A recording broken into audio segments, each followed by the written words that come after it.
7 хадис. 3 топ әйел. Мағынасы Абдуллах ибн Омардың айтуынша Хазіреті пайғамбарымыз әйелдер 3 топқа бөлінеді. Бірінші топтағы әйелдер қап секілді құрсақ көтереді әрі босанады. Екінші топтағы әйелдер жалқау әйелдер. Үшінші топтағы әйелдер көңілді құрсақ көтеретін иман жүзділер. Күйеуіне иман тұрғысына жәрдемші болады. Мұндай әйелдер күйеуі үшін қазынадан да қайырлы деген. Хадиске түсініктеме. Адамдар әртүрлі қабілетке жаратылған. Осы шындықты Хазіреті пайғамбар былайша баяндайды. Алла тағала адам атаны жер бетіндегі барша топырақтың түр-түрінен алынып, бір уыс топырақтан жаратқан.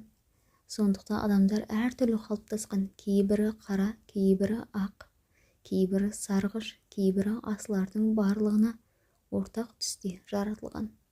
Мінездері жағынан да көңілді, тыңлы, жаман, жақсы қабілетте болуының себебі де осында жатыр. Бұл жайлы Хазіреті Омар Самура ибн Жүнейдпен риуаят етілген сөзінде былай деген: еркектер де әйелдер де 3-ке бөлінеді. Әйелдерге келер болсақ, бір бөлімі арлы, иман жүзді және мейірімді әрі бала сүйетіндер. Қиын қыстау кезеңдерде күйеуіне сүйеніш болып жәрдем береді, бірақ мұндайлардың саны өте аз. Екінші бөлімдегі әйелдер тек бала табудан басқа ештеңе білмейді. Ал қалған бөлімдегі әйелдер болса өте жалқау әрі істеріне салқын қарайды. Алла тағала мұндай әйелді қалаған құлына береді. Қалаған кезінде ол әйелді күйеуінен ажыратып алады. Жаман әдет пен мінез құлықтың өзгеретіндегі жайлы аяттарда көптеген ғалымдардың зерттеулерінде және тәжірибелерінде көптеп айтылған. Сондықтан жағымсыз қылықтарымыздан арылып, Аллахтың сүйікті қолы болуға тырысуымыз керек.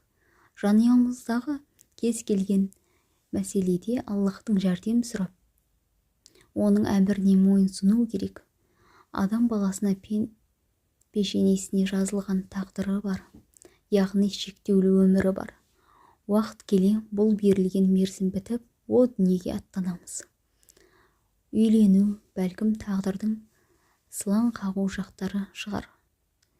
Бір күні Хазіреті пайғамбар үйленгісі келетін бір жігіт келіп былай дейді: уа Аллахтың елшісі, үйленетін уақытым жетті. Маған лайықты қыз нәсіп ету үшін дұға жасайсыз ба? Хазіреті пайғамбар: егер саған Исрафил, Жәбірейіл, Микаил және өзге періштелер дұға қылса, мен де соларға қосылып дұға қыламын. Бірақ Аллах тағаланың сенің пешенеңе жазған басқаға үйлене алмайсың деп жауап береді.